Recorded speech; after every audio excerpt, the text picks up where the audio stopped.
শাপলা চত্বরে মারা গেছে অ্যাটলিস্ট কমপক্ষে, এবং এটা তারা আইডেন্টিফাই করতে সক্ষম হয়েছে। 5ই মে মতিঝিলের শাপলা চত্বরে রাস্তাগুলো সব বন্ধ করে দিয়ে, পাতি নিভাই দিয়ে ক্লিয়ারিং অপারেশন চালানো হলো। 1,57,000 রাউন্ড বুলেট এবং টিয়ার শেল সেদিন রাতে ব্যবহার করা হলো। হুকুমদাতা ছিল খুনি হাসিনা। হত্যাকাণ্ডে অংশ নিল কারা? র্যাব, বিজিবি, পুলিশ এবং যুবলীগ। হাসিনা সংসদে দাঁড়ায় বলছিল যে ওরা রং মেখে শুয়েছিল ওখানে, কেউ মারা যায় না ওখানে। এটা তারা বলল যে 61 জন মানুষ শাপলা চত্বরে মারা গেছে অ্যাটলিস্ট কমপক্ষে। শাপলা কেবলমাত্র শাহবাগের প্রতিক্রিয়া না, শাপলা কেবল একদিনের আন্দোলন না, শাপলা হলো ফিরিঙ্গিদের চাপায় দেওয়া সেকুলার ব্যবস্থার বিরুদ্ধে, ফিরিঙ্গিদের চাপায় দেওয়া নিজামের বিরুদ্ধে বিদ্রোহ করে নিজামে ইসলাম কায়েম করার তামান্না। 5ই অগস্টের কথা চিন্তা করেন, তখন অনেক মানুষের একটা প্রশ্ন ছিল, এই লং মার্চ হবে, সবাই কি আসবে, এই যে হাসিনা সে কি আসলে যাবে? তখন আমি একটা লেখা লিখছিলাম, তখন আমি বলছিলাম এত কিছু চিন্তা করার দরকার নাই, কে ডাক দিল কে ডাক দিল না, কে কালকে থাকলো কে কালকে থাকলো না, এগুলো নিয়ে চিন্তা করেন না, রাস্তায় নেমে যান। ইতিহাস সাক্ষ্য দেয় এখানে 550 বছর মুসলিমদের শাসন ছিল, ইনশাল্লাহ এখানে আবার ইসলামী শাসন কায়েম হবে। রাখছে তোমারি ভাই, মিটাবে জুলুম চিরতরে, তাকে কোথা খুঁজে বলো পাই। বিসমিল্লাহ ওয়াসসালাতু ওয়াসসালামু আলা রাসূলিল্লাহ ওয়া আলা আলিহি ওয়া সাহবিহি ওয়া সাল্লামা তাসলিমান কাসীরা, আম্মা বাদ। রাব্বি ইশরাহ লি সাদরি ওয়া ইয়াসসির লি আমরি ওয়াহলুল উকদাতাম মিন লিসানি ইয়াফকাহু কওলি। আসসালামু আলাইকুম ওয়া রাহমাতুল্লাহি ওয়া বারাকাতুহু। আলহামদুলিল্লাহ, আমরা আজকে সবাই এই মজলিসে সহি সালামতে এসে উপস্থিত হতে পারছি, এজন্য আমরা মহান আল্লাহর শুকরিয়া আদায় করি। আল্লাহ সুবহানাহু ওয়া তাআলা না চাইলে এটা সম্ভব হতো না, এটা আল্লাহ সুবহানাহু ওয়া তাআলার রাহমা, এটা আল্লাহ সুবহানাহু ওয়া তাআলার নিয়ামত, তাই আমরা আল্লাহর শুকরিয়া আদায় করি আলহামদুলিল্লাহ। আমরা আয়োজক ভাইদের শুকরিয়া জানাই, তারা অনেক সময় নিয়ে অনেক কষ্ট করে অনেক পরিশ্রম করে এই অনুষ্ঠানের আয়োজন করছেন, আল্লাহ যেন তাদের উত্তম জাযা দেন। এবং আমি আপনাদেরকেও শুকরিয়া জানাই, আমার সামনে আপনারা যারা আছেন। আজকে একটা ছুটির দিন, বাংলাদেশের মানুষ ছুটির দিনে ঘুরতে পছন্দ করে, পরিবারের সাথে সময় কাটাতে পছন্দ করে। আপনারা সেটা না করে এখানে আসছেন, এটা ডেফিনেটলি দিনের জন্য ভালোবাসা থেকে, এই উম্মার জন্য, এই কওমের জন্য, এই দিনের জন্য ভালোবাসা থেকে। তো আল্লাহ আপনাদের নেক নিয়ত কবুল করেন, আপনাদের উত্তম জাযা দেন। একই সাথে আমি একটা বিষয় একটু যোগ করব, সেটা হলো আমাদের এই অনুষ্ঠানগুলোতে আসা বা এই আয়োজনগুলো যেন শুধুমাত্র একদিনের সাময়িক উত্তেজনা না হয়। ব্যাপারটা যেন এরকম না হয় আমরা এখানে আসলাম, কথা শুনলাম, খুব ভালো গেল, বাসায় ফেরত গেলাম, ভুলে গেলাম। ব্যাপারটা যেন এরকম না হয়, তাহলে কিন্তু আসলে খুব একটা লাভ নাই। রাদার ব্যাপারটা এমন হওয়া উচিত, এই আলোচনাগুলো আমরা আসলাম এবং এখান থেকে আমরা কিছু একটা নিয়ে যেতে পারলাম, এমন কিছু যেটা আমার চিন্তার খোরাক হবে, এমন কিছু যেটা আমাকে আমল করতে উদ্বুদ্ধ করবে, নেক আমল করতে উদ্বুদ্ধ করবে এবং দিনের জন্য কাজ করতে উদ্বুদ্ধ করবে। আমাদের মধ্যে দিনের প্রতি ভালোবাসা আছে, কিন্তু শুধুমাত্র ভালোবাসা থাকলে কিন্তু হবে না। আমাদের দিনের জন্য যে ভালোবাসা আছে এটাকে দিনের প্রতি দায়িত্ববোধে পরিণত করতে হবে। আমাদের মধ্যে দিনের প্রতি জজবা আছে, জজবা খুব ভালো, কিন্তু এই জজবাটাকে দৃঢ় সংকল্পে পরিণত করতে হবে। আমাদের মধ্যে দিনের জন্য আবেগ আছে, সেই আবেগটাকে ডিসিপ্লিনে পরিণত করতে হবে যাতে আমরা দিনের জন্য প্রপারলি কাজ করতে পারি। এবং আমাদের মধ্যে উত্তেজনা আছে, সেটাকে আমাদের কাজে লাগাতে হবে যাতে করে আমরা দিনের জন্য কুরবানি করতে পারি। তো এই ব্যাপারটা শুধুমাত্র আপনাদের কাজ না, এটা আমাদেরও দায়িত্ব আছে, বক্তাদের দায়িত্ব আছে, শ্রোতাদের দায়িত্ব আছে, আয়োজকদের দায়িত্ব আছে। বাট ইন জেনারেল আমি এই কথাটা বললাম এবং আমি দোয়া করি আল্লাহ আজ্জা ওয়াজাল যেন আমাদের এই চেষ্টাটা, আমাদের এই প্রচেষ্টা, আমাদের এই কথা, কষ্ট করে এখানে আসা, এটা কবুল করেন। কারণ মহান আল্লাহ সুবহানাহু ওয়া তাআলা যদি সন্তুষ্ট না হন, আল্লাহ যদি রাজি খুশি না হন, তাহলে আমরা যে কাজকর্ম করতেছি এগুলো আলটিমেটলি কোনো ফলাফল নাই। আর কয়েকদিন পর 5ই মে 2013 সালে শাপলা চত্বরে যে ম্যাসাকার, সেটার 1 যুগ পূর্তি। এটা ডেফিনেটলি একটা গুরুত্বপূর্ণ ঘটনা, এটা ডেফিনেটলি একটা ঐতিহাসিক ঘটনা। তো এটাকে কেন্দ্র করে আমি আলোচনা করার চেষ্টা করব। তবে আমাদের সামনে এরকম গুরুত্বপূর্ণ আরও কিছু তারিখ আছে, যেমন ধরেন 4ই মে 1798 সালে 4ই মে টিপু সুলতান মহীশূরের বাঘ উনি ফিরিঙ্গি কাফিরদের সাথে জিহাদ করতে করতে ইন্তেকাল করছিলেন। আল্লাহ তাকে শহীদ হিসেবে কবুল করেন। ফিরিঙ্গি কাফেরদের সাথে আমাদের যে দীর্ঘ সময়ব্যাপী সংগ্রাম হয়েছে সেটার একটা প্রতীক হলো টিপু সুলতান। আরেকটা গুরুত্বপূর্ণ তারিখ আছে 6ই মে 1831 সালে 6ই মেতে বালাকোটের ময়দানে ইমাম সৈয়দ আহমেদ শহীদ এবং শাহ ইসমাইল শহীদ এবং তাদের জামাতের অনেক মুমিন মুজাহিদ শাহাদাত বরণ করছিলেন। এটা আমাদের সবার অনুপ্রেরণার একটা মূল জায়গা বালাকোট। উপমহাদেশে যতগুলো দ্বীনি ধারা আছে সবগুলো কোনো না কোনোভাবে দেখবেন সৈয়দ আহমেদ শহীদের যে মকবুল জামাত সেটার সাথে তাদের একটা সম্পর্ক আছে। আকাবিরে দেওবন্দ সৈয়দ আহমেদ শহীদের জামাতের সাথে সম্পৃক্ত, আকাবিরে আহলুল হাদিস তারা সৈয়দ আহমেদ শহীদের জামাতের সাথে যুক্ত।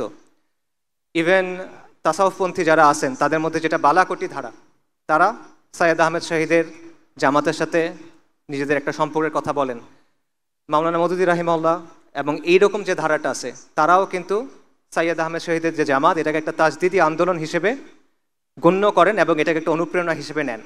এমনকি এই উপমহাদেশের যেটা মডার্নিস্ট ধারা স্যার সৈয়দ আহমেদ খান, আলিগড়ি ধারা, মুসলিম লীগ ইভেন তারা সবাই কিন্তু সৈয়দ আহমেদ শহীদের যে আন্দোলন সেটা থেকে অনুপ্রেরণা নিয়েছেন। তো এটাও একটা গুরুত্বপূর্ণ তারিখ 6ই মে। আরও একটা গুরুত্বপূর্ণ তারিখ সামনে আছে, এটা হলো 10ই মে। 10ই মে গুরুত্বপূর্ণ কেন?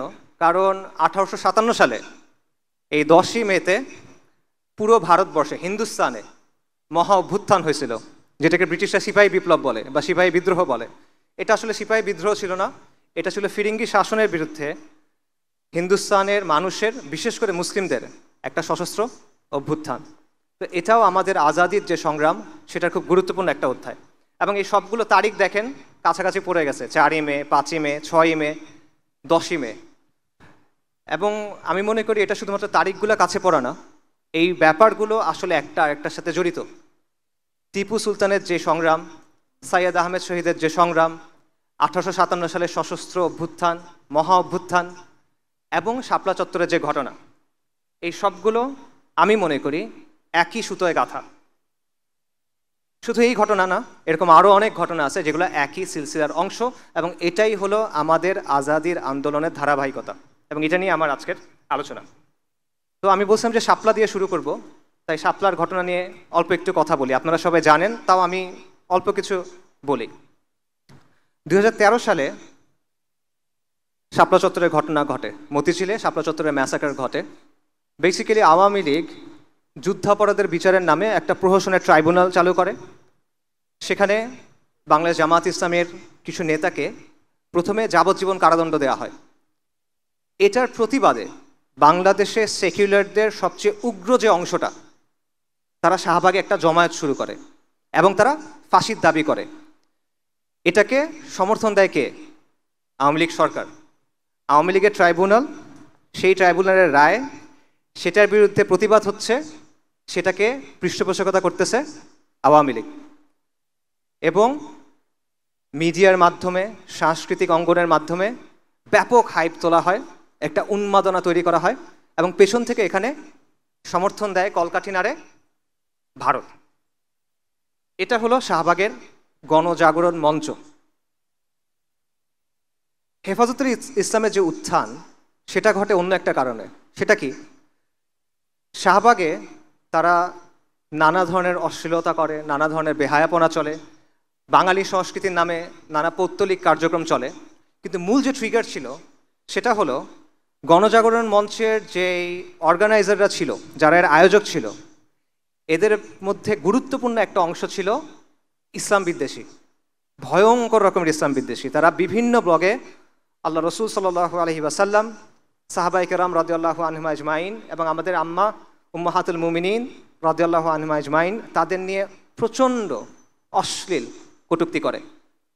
যখন এই গণজাগরণ মঞ্চের আয়োজকদের একজন নিহত হয় তখন এই বিষয়গুলো সামনে চলে আসে এবং তখন হেফাজতে ইসলামের উত্থান ঘটে। হেফাজতে ইসলাম 13 দফা দাবি নিয়ে সামনে আসে, যার মধ্যে প্রধান দাবি ছিল এই ইসলাম অবমাননাকারীদের শাস্তি এবং ব্লাসফেমি আইন প্রণয়ন। একদিকে সরকারের পৃষ্ঠপোষকতায় গণজাগরণ মঞ্চের আন্দোলন চলতেছে, অন্যদিকে সারা বাংলাদেশের ধর্মপ্রাণ মুসলিমরা সকল ঘরানার তারা হেফাজতে ইসলামের আন্দোলনকে সমর্থন দিচ্ছে। হেফাজতে ইসলামের আন্দোলনের বিভিন্ন কর্মসূচি আসলো। এপ্রিলে লং মার্চ হলো 6 এপ্রিল। তারপর 5ই মে ঢাকা অবরোধ কর্মসূচি ঘোষণা করা হলো। লক্ষ লক্ষ মানুষ আল্লাহ রসুল সাল্লাল্লাহু আলাইহি ওয়াসাল্লামের ভালোবাসায় ঢাকায় আসলো, তসবিহ হাতে নিয়ে, ইমান বুকে নিয়ে, গামছার মধ্যে মুড়ি বেঁধে, জায়নামাজ নিয়ে, মাথায় টুপি দিয়ে তারা আসলো। কেন আসলো? শান্তিপূর্ণভাবে জমায়েত করতে। কারণ তারা আল্লাহ রসুল সাল্লাল্লাহু আলাইহি ওয়াসাল্লামের যে অবমাননা হয়েছে এটা মানতে পারে নাই, এই জন্য তারা আসলো। তাদের সাথে কি করা হইলো? 5ই মে মতিঝিলের শাপলা চত্বরে রাস্তাগুলো সব বন্ধ করে দিয়ে, পাতি নিভাই দিয়ে ক্লিয়ারিং অপারেশন চালানো হলো। 1,57,000 রাউন্ড বুলেট এবং টিয়ার শেল সেদিন রাতে ব্যবহার করা হলো এবং সেখানে একটা ম্যাসাকার হলো। এই ম্যাসাকারের হুকুমদাতা ছিল খুনি হাসিনা এবং এটার মূল পরিকল্পনাকারী ছিল, এই নামগুলো আপনারা এখন সবাই চেনেন, জিয়াউল আহসান, আয়নাঘরের কারিগর যাকে বলা হয়, তারেক সিদ্দিকী, শেখ হাসিনার সামরিক সচিব, এরা। এবং এই হত্যাকাণ্ডে অংশ নিল কারা? র্যাব, বিজিবি, পুলিশ এবং যুবলীগ। সরকার দাবি করলো কেউ মারা যায় নাই। ওই সময় কিছু ছবি ভাইরাল হয়েছিল, আপনারা অনেকে দেখছেন। শাপলা চত্বরে পড়ে আছে শরীরে রক্ত, মানুষ মারা যাওয়ার সময় শরীর কাঁপে, ওরকম কাঁপার কিছু ভিডিও ছিল। এগুলোর ব্যাপারে এগুলো ভাইরাল হয়েছিল। তখন হাসিনা সংসদে দাঁড়ায় বলছিল যে ওরা রং মেখে শুয়েছিল ওখানে, কেউ মারা যায় না ওখানে, এটা তারা বলল। কিন্তু বাংলাদেশের একটা মানবাধিকার সংস্থা অধিকার, তারা একটা ফ্যাক্ট ফাইন্ডিং রিপোর্ট করলো এবং তারা রিপোর্টের পর বলল যে 61 জন মানুষ শাপলা চত্বরে মারা গেছে অ্যাটলিস্ট, কমপক্ষে, এবং এটা তারা আইডেন্টিফাই করতে সক্ষম হয়েছে।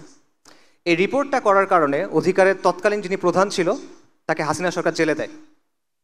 তিনি এখন বাংলাদেশের একজন উপদেষ্টা, আদিলুর রহমান সাহেব। কিন্তু ওই দিন আসলে কতজন মারা গেছিল এটা এখনো পর্যন্ত নিশ্চিতভাবে বলা যায় না। সম্প্রতি একটা তথ্য পাওয়া গেছে, সেটা হলো 13 সালের মে মাসে আঞ্জুমান মফিদুল ইসলাম, এটা নাম শুনছেন আপনারা? বেওয়ারিশ লাশ দাফন করে। 13 সালের মে মাসে তারা 260 থেকে 270টা অতিরিক্ত বেওয়ারিশ লাশ দাফন করছে। অর্থাৎ 13 সালের মে মাসের আগে এবং পরে অ্যাভারেজে প্রতি মাসে তারা 90 থেকে 110টা বেওয়ারিশ লাশ দাফন করত। কিন্তু ওই মাসে তারা লাশ দাফন করছে 367টা, অর্থাৎ প্রায় 260 থেকে 270টা বেশি ওই মাসে। তাহলে অধিকারের ওখানে আমরা পাচ্ছি 61, এখানে পাচ্ছি 60 বা 260 বা 270, তার মানে 300-র বেশি, অ্যাটলিস্ট 300-র বেশি মুমিন মুসলমান সেদিন সেখানে জীবন দিয়েছেন, আল্লাহ তাআলা শহীদ হিসেবে কবুল করেন। এটার প্রতিক্রিয়া কি হয়েছিল? সুরঞ্জিত সেনগুপ্ত, আওয়ামী লীগের মন্ত্রী, সংসদে দাঁড়ায় বলছিল হেফাজত সুবহানাল্লাহ বলতে বলতে পালায় গেছে। বাংলাদেশের পত্রিকাগুলোতে খবর আসছিল ঢাকায় হেফাজতের তাণ্ডব। পত্রিকাগুলো নিউজ করছিল যে হেফাজত নাকি বাইতুল মোকাররমের বইয়ের মার্কেটে ঢুকে কোরআনের মুসহাফে আগুন দিছে। যারা ভিকটিম, এই মিডিয়া তাদেরকে আগ্রাসী হিসেবে প্রেজেন্ট করলো। যারা আল্লাহ রসুল সাল্লাল্লাহু আলাইহি ওয়াসাল্লামের সম্মানের জন্য আসছিল তাদেরকে অপবাদ দিল তারা নাকি কোরআনে আগুন দিছে, নাউজুবিল্লাহ। এবং এত মানুষের নিয়ে কোনো কথা হইল না, তারা হা হুতাশ করলো কি, ঢাকার রাস্তার ডিভাইডারের উপর যে গাছগুলো লাগানো হয় সেই গাছ কাটা হয়েছিল, তারা এটা নিয়ে হা হুতাশ করলো। 300 জনের বেশি মানুষ মারা গেল, এটা নিয়ে কথা নাই। ঢাকার রাস্তায় গাছ কাটা হয়েছে, এটা নিয়ে তাদের আফসোস। এটা হলো আমাদের দেশের সুশীল সমাজ, এটা হলো আমাদের দেশের মিডিয়া, এটা হলো আমাদের দেশের সাংস্কৃতিক অঙ্গনের বাস্তবতা। এই শহীদদের মধ্যে একজন ছিল বুয়েটের ছাত্র রেহান আহসান। একটা বুয়েটের ছাত্র রাষ্ট্রীয় বাহিনীর গুলিতে মারা গেছে, এটা যদি অন্য কোনো প্রেক্ষাপটে ঘটতো পুরো বাংলাদেশ কেঁপে উঠত, পুরো বাংলাদেশে আন্দোলন হতো, সবার মুখে মুখেই কথাটা থাকতো। রেহান আহসানকে নিয়ে কোনো কথা হয় নাই। কেন হয় নাই? কারণ সে ইসলামের জন্য গেছিল এখানে, কারণ সে মুসলিম পরিচয় নিয়ে গেছিল, কারণ সে হুজুরদের সাথে গেছিল, কারণ সে আল্লাহ রসুল সাল্লাল্লাহু আলাইহি ওয়াসাল্লামের শান এবং মানের জন্য, মর্যাদার জন্য সেদিন সেখানে গেছিল এবং প্রাণ দিতে হয়েছিল। হেফাজতের শাপলা চত্বরের এই ঘটনার সিগনিফিকেন্স কি? এটা সিগনিফিকেন্স হলো ১/১১ পর তো হাসিনা মোট ৩ টার্ম ছিল, রাইট? ৩ মেয়াদ সে ছিল। প্রথম মেয়াদের 2টা ঘটনা খুব সিগনিফিকেন্ট। একটা হলো পিলখানার ঘটনা, একটা হলো শাপলা চত্বরের ঘটনা। শাপলা চত্বরের ঘটনার পর হাসিনা এবং আওয়ামী লীগ অনেক বেশি বেপরোয়া হয়ে ওঠে। তাদের মধ্যে একটা আত্মবিশ্বাস জন্মায় না যায় যে কোনো আন্দোলনকে আমরা এভাবে দমন করে ফেলতে পারবো, এবং বিরোধীদের মধ্যেও একটা ভয় ঢুকে যায় যে হেফাজতের মতো যদি আমাদের সাথেও করে। এবং এর ফলে যেটা হলো, আওয়ামী, যেটাকে সবাই আওয়ামী ফ্যাসিবাদ বলে, আমি আওয়ামী জাহেলিয়াত বলি, আওয়ামী জাহেলিয়াত এই শাপলা চত্বরের ঘটনার পর একটা অ্যাডভান্স স্টেজে প্রবেশ করলো।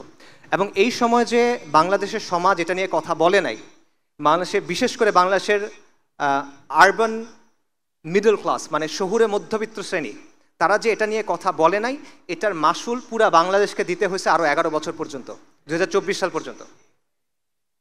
আজকে 12 বছর পার হয়ে গেছে, এখনও রেহান আহসানদের হত্যার বিচার হয় নাই, এখনও শাপলা চত্বরের গণহত্যার বিচার হয় নাই, অবমাননাও এখন বন্ধ হয় নাই। এখনও রাখাল রাহার মতো অনেক মানুষ আল্লাহ এবং তার রসুল সাল্লাল্লাহু আলাইহি ওয়াসাল্লামকে নিয়ে অবমাননার কথা বলে, এখনও এটা বাংলাদেশে চলতেছে। শাপলাকে কিভাবে দেখা উচিত, শাপলা চত্বরের ঘটনাটাকে কিভাবে দেখা উচিত? এটা দুইভাবে দেখা যায়। এটা একটা দেখার উপায় হলো যে একদিকে শাহবাগে উগ্র সেকুলারদের উত্থান ঘটছিল, এবং এটার প্রতিক্রিয়া হিসেবে বাংলাদেশের রক্ষণশীল যে সমাজ, বাংলাদেশের ধর্মপ্রাণ যে অংশটা, এটার প্রতিক্রিয়া হিসেবে তাদের প্রতিক্রিয়া ছিল হেফাজত ইসলামের আন্দোলন। এটা হলো একটা দৃষ্টিভঙ্গি, এবং এই আন্দোলনটাকে হাসিনা মোকাবেলা করার জন্য প্রচণ্ড রাষ্ট্রীয় শক্তি ব্যবহার করছিল, যে কারণে এই ম্যাসাকার ঘটছে। এটা হলো একটা দৃষ্টিভঙ্গি। কিন্তু আমি ব্যাপারটা এভাবে দেখি না। আমার কাছে শাপলা একটা সংগঠনের একটা কর্মসূচি না, আমার কাছে শাপলা একটা দিনের একটাও ঘটনার নাম। আমার কাছে শাপলা হলো একটা চেতনার নাম, একটা আদর্শের নাম, এবং একটা স্বপ্নের নাম। শাপলা হলো অনেক লম্বা একটা সংগ্রামের একটা ধারাবাহিকতা, যেটা এখনো শেষ হয় না, যেটা আরও চলবে। শাপলা হলো কুফরি নিজামের বিরুদ্ধে, কুফরি শক্তির বিরুদ্ধে এই কওমের এবং এই জমিনের যে মুসলিমরা আছে তাদের যেই ক্রমাগত সংগ্রাম, তাদের যে ক্রমাগত আন্দোলন, সেটার একটা ধারাবাহিকতা যেটা বহু শতাব্দী ধরে চলমান, এবং এটারই একটা অধ্যায় হলো শাপলা চত্বর। এটা আমার মত, এবং এই সংগ্রামটাকেই আমি বলতেছি আমাদের আজাদির সংগ্রাম, এবং এটা নিয়ে আজকে আলোচনা। আজাদির আন্দোলন বা আজাদির সংগ্রাম, এটা দুটো অর্থ হয়। একটা অর্থ হলো প্রচলিত অর্থ, যে স্বাধীনতার আন্দোলন, যে আমাদের 200 বছর ইংরেজদের শাসন ছিল, এরপর আমরা উপমহাদেশের মুসলিমরা বা হিন্দুস্তানের মুসলিমরা তার একটা নিজস্ব রাষ্ট্র পাইছে পাকিস্তান, এটা একটা আজাদি ছিল। 71 সালে বাংলাদেশ হয়েছে, এটা একটা আজাদি ছিল। তারপর হাসিনার আওয়ামী জাহিলিয়াতের পরে 24 সালে হাসিনার পতন হয়েছে, এটাও একটা আজাদি। এটা একটা ব্যাখ্যা আছে, আমি এটা মনে করি না। আমার মতে আমি আজাদি শব্দটা অন্য একটা অর্থে ব্যবহার করতেছি। সেটা হলো আজাদির আন্দোলন হলো ওই আন্দোলন যেটা এই জমিনের মুসলিমরা শুরু থেকে করে আসতেছে, এবং এই আন্দোলন এখনো শেষ হয় নাই। এই জমিনে মুসলিমদের হিস্ট্রি যদি আপনি দেখেন, তাহলে দেখবেন ক্রমাগত এখানে দুয়াত আসছেন, ক্রমাগত এখানে অলি আউলিয়ারা আসছেন, ক্রমাগত এখানে মাশায়েখরা আসছেন, এবং তারা এখানে মজলুম মানুষের পক্ষে দাঁড়াইছেন, তারা এখানে কুফরি এবং শিরকি শক্তির বিরুদ্ধে প্রতিরোধ গড়ে তুলছেন, দাওয়ার কাজ করছেন, ইসলার কাজ করছেন, জিহাদের কাজ করছেন, এবং এই কন্টিনিউয়াস একটা ধারা আপনি দেখবেন চলমান। আমি মনে করি এইটা হলো আমাদের আজাদির আন্দোলন, কারণ আজাদির অর্থ হলো মুক্তি, রাইট? তো মানুষের মুক্তি কখন আসে? মানুষের মুক্তি কোন সময় আসে? মানুষের মুক্তি আসে যখন সে কুফর এবং শিরকের অন্ধকার থেকে বের হয়ে তাওহীদ এবং ঈমানের আলোতে আসে। এটার বাইরে তো আর কোনো মুক্তি নাই। এটার বাইরে দুনিয়াবি সেন্সে অনেক মুক্তি আছে, কিন্তু আলটিমেট যে সেন্স, চিরন্তন যে অর্থ, সেই অর্থে মুক্তি তো এটাই। এই বঙ্গভূমিতে, মুসলিম বঙ্গে কন্টিনিউয়াসলি যে ওলামায়ে কেরাম আসছেন, মুজাদ্দিদগণ আসছেন, দায়ীগণ আসছেন, তারা কিসের জন্য এতগুলো কষ্ট করছেন? তারা কিসের জন্য এত কাজ করছেন? কাদেসিয়ার যুদ্ধের একটা বিখ্যাত ঘটনা আছে, আপনারা সবাই জানেন। ইসলামী খিলাফা যখন পারস্য সাম্রাজ্যকে আক্রমণ করলো, মহাবীর রুস্তম তার সামনে মুসলিমদের একজন প্রতিনিধি গেলেন। প্রতিনিধির নাম হলো সাহাবী রবি ইবনে আমর রাদিয়াল্লাহু আনহু। রুস্তম তাকে জিজ্ঞেস করলেন যে তোমরা এখানে কেন আসছো, কি চাও তোমরা মুসলিমরা? উনি তখন বললেন আমাদেরকে আল্লাহ পাঠাইছেন, আমরা আসছি মানুষকে মানুষের গোলামি থেকে বের করে এক আল্লাহর গোলামির দিকে নেয়ার জন্য। আমরা আসছি মানুষকে দুনিয়ার সংকীর্ণতা থেকে বের করে দুনিয়া এবং আখিরাতের প্রশস্ততার দিকে নেয়ার জন্য। আমরা আসছি ধর্মের অন্যায় এবং অবিচার থেকে মানুষকে দিন ইসলামের আদল এবং ইনসাফের দিকে আনার জন্য। আল্লাহ আমাদেরকে পাঠাইছে তার দিন সহ যেন সমগ্র মখলুকের কাছে আমরা এই দিনের দাওয়াত নিয়ে যাই। এই জন্যই সাহাবায়ে কেরাম পুরো বিশ্বে দাওয়াত নিয়ে ছড়ায় পড়ছিলেন। এই জন্যই বারবার এই ভূমিতে মুজাদ্দিদগণ আসছেন, দায়ীগণ আসছেন, মাশায়েখগণ আসছেন। এই জন্যই তো তারা কাজ করে গেছেন। তো এটাই হলো ওই ধারা, এটাই হলো ওই সিলসিলা যেটার কথা আমরা বলতেছি। আমরা জাতি রাষ্ট্রকেন্দ্রিক যেই স্বাধীনতা সেটার কথা আমি বলতেছি না, আমি বলতেছি জাহেলিয়াতের অন্ধকার থেকে দিন ইসলামে আসার যে স্বাধীনতা সেটার কথা। এবং এই আজাদির আন্দোলন চলমান, এটা এখনো শেষ হয় নাই। জাতি রাষ্ট্রকেন্দ্রিক আজাদির আন্দোলন শেষ হয়ে গেছে, এটা আপনি বলতে পারেন, কিন্তু দিন ইসলামের জন্য যে আন্দোলন, সেই আন্দোলন এখনো শেষ হয় নাই। এই আন্দোলন কখন শেষ হবে? যখন আমরা মানুষের বাদ মতবাদ ফেলে দিয়ে এক আল্লাহর কালামের দিকে যাব, যখন আমরা তন্ত্রমন্ত্র ফেলে দিয়ে কোরআনের শাসনের দিকে যাব, যখন আল্লাহর জমিনে গায়রুল্লাহ শাসন বাদ দিয়ে আমরা এক আল্লাহর যে বিধান সেটা যখন কায়েম হবে, তখন এই আন্দোলন শেষ হবে। তার আগ পর্যন্ত এই আন্দোলন চলমান থাকবে। তো সেই আন্দোলনের কথা আমি বলতেছি। তো এখানে একটা কথা বলে রাখি, আজকে আমি কি আলোচনা করবো এটা নিয়ে যখন কথা হচ্ছিল, তখন অর্গানাইজার ভাইরা আমাকে বলতেছিলেন যে আলোচনায় আদব এবং আখলাক নিয়ে কিছু নাসিহা করার জন্য। এটা আসলে আমার কাছে একটু খারাপ লাগছে। আদব আখলাক নিয়ে আলোচনা করাটা খারাপ লাগার কিছু না, এটা তো দিন ইসলামের অংশ। অবশ্যই এটা নিয়ে অনেক আলোচনা হবে। নবী সাল্লাল্লাহু আলাইহি ওয়াসাল্লামের হাদিস আছে, মুয়াত্তা মালিকে আসছে, যেটার বক্তব্যটা হলো এরকম যে নবী সাল্লাল্লাহু আলাইহি ওয়াসাল্লামকে পাঠানো হয়েছে সুন্দর চরিত্রকে পরিপূর্ণতা দেওয়ার জন্য। তো আদব এবং আখলাক, সুন্দর আদব এবং আখলাক, এটা তো দিন ইসলামের অংশ, অপরিহার্য অংশ। এটা সবসময় আমাদের আলোচনার মধ্যে থাকবে, এটা নিয়ে কোনো সমস্যা নাই। এটার জন্য আমার খারাপ লাগে নাই। আমার খারাপ লাগছে কারণ ভাইরা এই কথাটা বলতেছেন, কারণ ভাইরা মনে করতেছেন যে ভাইরা এখানে আসবেন তাদের জন্য এই নসিহতটা একটু বিশেষভাবে গুরুত্বপূর্ণ, এবং এটা বাস্তব। কারণ আমরা দ্বীনের কথা বলি, আমরা দ্বীনের বিজয়ের কথা বলি, আমরা দ্বীনের জন্য কাজের কথা বলি, কিন্তু আমাদের আচার আচরণের ক্ষেত্রে, আমাদের কথার ক্ষেত্রে, আমাদের আখলাকের ক্ষেত্রে নবী সাল্লাল্লাহু আলাইহি ওয়াসাল্লামের সুন্নাহর উপস্থিতি অনেক সময় থাকে না। আমরা কথা বলার সময় অনেক সময় উগ্র হয়ে যাই, আমরা অনেক সময় মানুষের উপর এমন একটা ইলজাম দেই, একটা অভিযোগ দেই যেটা আসলে জাস্টিফাইড না। এগুলো কোনোটাই তো নবী সাল্লাল্লাহু আলাইহি ওয়াসাল্লামের সুন্নাহর সাথে মেলে না, এগুলো তো কোনোটাই একজন মুসলিমের সিফাত হওয়া উচিত না, কিন্তু বারবার আমাদের থেকে এটা হয়। এটা তো বাহ্যিক সুন্নাহ। যেভাবে আপনার পোশাক, আপনি পোশাকের মধ্যে সুন্নাহ পালন করার চেষ্টা করতেছেন, আপনার আদব আখলাকের মধ্যে তো এটা থাকার কথা, কিন্তু আনফর্চুনেটলি এটা আমাদের অনেকের মধ্যে থাকে না। এখন আপনারা যুক্তি দিতে পারেন যে আপনি আমাদেরকে এটা বলতেছেন অমুকরাও তো এরকম করে, তমুকরাও তো করে, ওদের আচরণ আরও খারাপ, ওদের আখলাক আরও খারাপ। হ্যাঁ সত্য, কিন্তু তাতে কি হয়েছে? এটা তো আপনার জন্য দলিল না। আরেকজনের কাজ দিয়ে তো আপনাকে বিচার করা হবে না। আপনার বিচার হবে আপনার জ্ঞান বুদ্ধি অনুযায়ী, আপনার বিচার হবে আপনার ইলম অনুযায়ী, আপনার বিচার হবে আপনার প্রেক্ষাপট অনুযায়ী। আরেকজন একটা ভুল কাজ করলে এটা তো আপনার ভুল করার জন্য দলিল হয়ে যায় না। এই জবাব কি আপনি আল্লাহ সুবহানাহু ওয়া তাআলাকে দিতে পারবেন? অমুক এটা করছিল তাই আমি এটা করছি? তো এই বিষয়টা মাথায় রাখা। আমি আপনাদের আদব আখলাক নিয়ে নাসিহা করবো না আসলে, এটা আপনারা নিয়মতান্ত্রিকভাবে ওলামায়ে কেরামের কাছ থেকে শুনবেন, জানবেন, দেখবেন, দেখে শিখবেন, বই পড়বেন। আমি যেটা করব সেটা হলো আপনাদেরকে আপনাদের যে শেকড়, আপনাদের যে পরিচয়, আপনাদের যে বংশ, সেটা চেনে দিব। কারণ আমাদের অবস্থাটা হয়েছে, আমরা অনেক রইস ফ্যামিলির মানুষ, আমরা অনেক সম্ভ্রান্ত এক সিলসিলার সন্তান, কিন্তু আমাদের পরিচয়টা আমরা ভুলে গেছি, আমাদের শেকড়টা আমরা ভুলে গেছি, আমাদের বংশ পরিচয়টা আমাদেরকে ভুলায় দেওয়া হয়েছে। এবং আমাদের অবস্থা হয়েছে সব কিছু ভুলে আমরা পথে ঘাটে ঘুরে বেড়াচ্ছি এবং আমাদের আচরণ ওরকম হয়ে গেছে। তো এই কারণে আমি আপনাদেরকে আপনাদের বংশটা, আপনাদের পরিচয়টা, আপনাদের আত্মপরিচয়ের শেকড়টা চেনাই দিব। তারপর আপনারা সিদ্ধান্ত নেবেন আপনার আচরণ কেমন হওয়া উচিত, আপনার কাজ কেমন হওয়া উচিত, আপনার কথা কেমন হওয়া উচিত।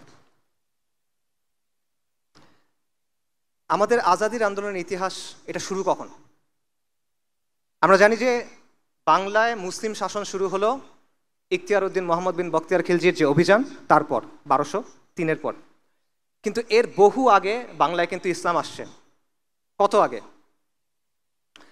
রংপুরে লালমনিরহাটে একটা মসজিদ আছে, সাহাবা মসজিদ বলা হয়। এটা 69 হিজরিতে তৈরি। 69 হিজরি মানে বোঝেন কত আগে?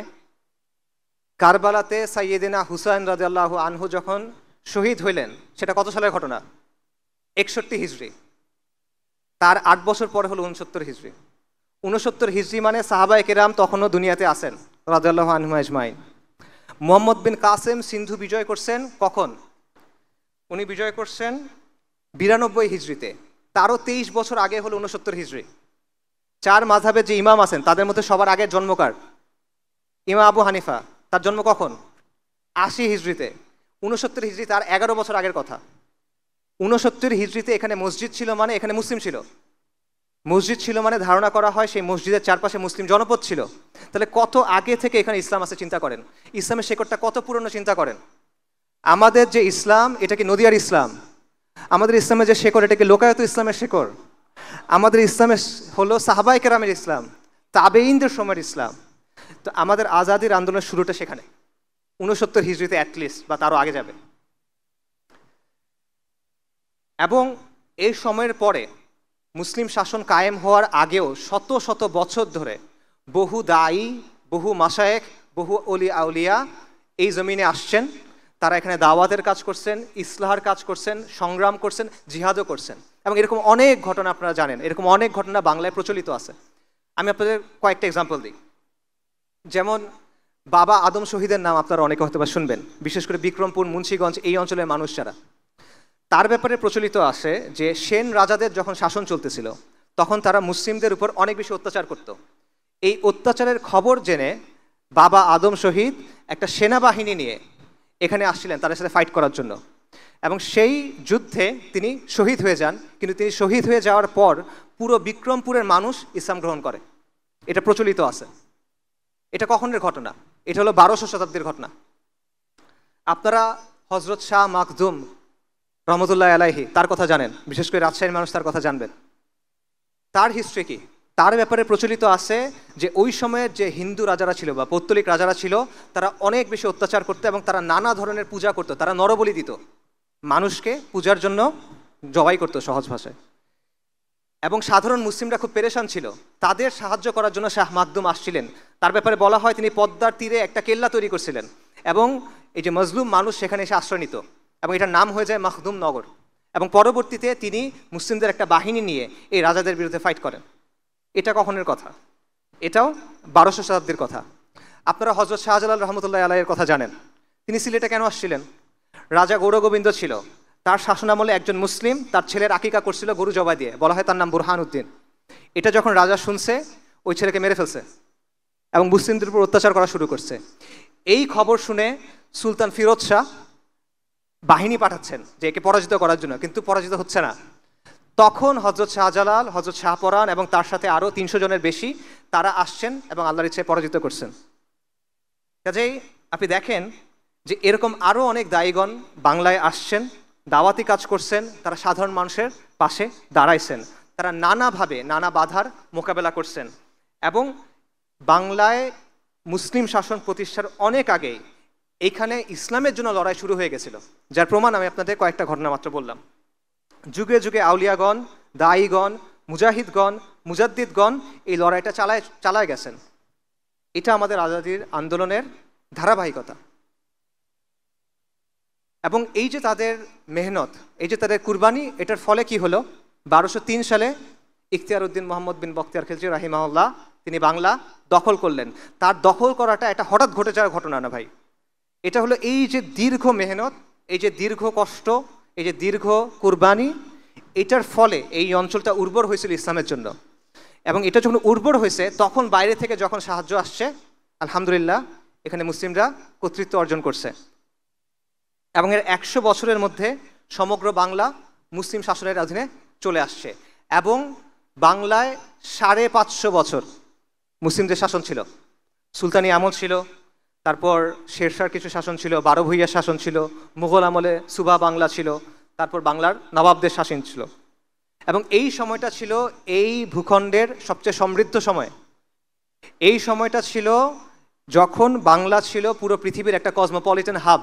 এখন যেমন মানুষ ইউরোপে যায়, এখন যেমন মানুষ ব্যবসার জন্য আমেরিকাতে যায়, তখন মানুষ এখানে আসতো। ইবনে বতুতার বিখ্যাত লেখা আছে রেহলা, সেখানে উনি এই বাংলার ব্যাপারে আলোচনা করছেন। উনি বলতেছেন যে এইটার মতো জায়গায় আমি আর দেখি নাই, এখানে যে যত ডাইভার্স, এত বিভিন্ন পণ্য পাওয়া যায় এটা আমি আর কোথাও দেখি নাই, এত কমে কোথাও পাওয়া যায় এটা আমি দেখি নাই। একজন ফ্রেঞ্চ পর্যটক আছে, সে বলছে বাংলা হলো প্রাচুর্যের জায়গা, প্রাচুর্যের জমি, এখান থেকে যে পরিমাণ জিনিস রপ্তানি হয় আর কোনো জায়গা থেকে আমি দেখিনি এত জায়গার জিনিস রপ্তানি হতে। এটা ছিল এই বাংলা। ব্রিটিশরা যখন ভারতবর্ষে ঢুকলো, আক্রমণ করলো, মোগল আমলে পুরো বিশ্বের জিডিপির 25% ছিল হিন্দুস্তানের, এবং হিন্দুস্তানের সবচেয়ে সমৃদ্ধ জায়গা ছিল বাংলা। এটা ছিল মুসলিম শাসনের অবস্থা। কিন্তু এরপর কি হলো? এরপর হলো আমাদের লাঞ্ছনার অধ্যায়, যেটা শুরু হলো, যেটা এখনো চলতেছে।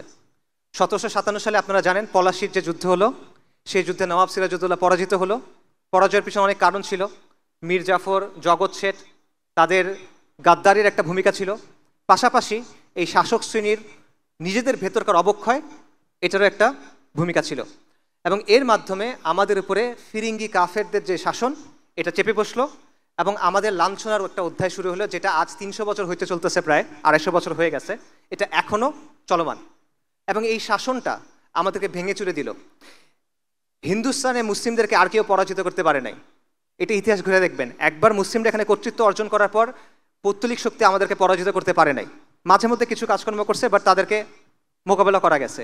কিন্তু আমাদের পরাজিত করছে ফিরিঙ্গি কাফেররা, এবং তারা আমাদের পুরো সমাজ, আমাদের রাজনীতি, আমাদের অর্থনীতি, আমাদের শিক্ষা ব্যবস্থা সব ধ্বংস করে দিছে। কিভাবে ধ্বংস করছে? আমি যে ছোট ছোট কিছু এক্সাম্পল দিই। আমাদের গ্রামগুলো স্বনির্ভর ছিল, আমাদের গ্রামের সমাজগুলো স্বনির্ভর ছিল, তারা এটা পুরোপুরি ভেঙে দিল। তারা কি করলো? ইচ্ছা মতো ট্যাক্স ছাপাই দিল। এবং আগে গ্রামগুলো এক হয়ে ট্যাক্স দিত, মানে পুরো গ্রাম একসাথে ট্যাক্স আদায় করতো। এখন তারা ঘরে ঘরে আলাদা করে ট্যাক্স নেওয়া শুরু করলো। এবং আগে পণ্য দিয়ে ট্যাক্স আদায় করা যেত, কৃষক তার ধান দিয়ে ট্যাক্স আদায় করবে। এখন হলো যে না, মুদ্রা দিয়ে ট্যাক্স আদায় করতে হবে। এইভাবে গ্রামের যে স্বনির্ভর অর্থনীতি ছিল সেটা ভেঙে গেল। তারা আমাদের কাছ থেকে ট্যাক্স নিত, সেই ট্যাক্সের টাকা দিয়ে আমাদের বানানো জিনিস কিনতো কম দামে।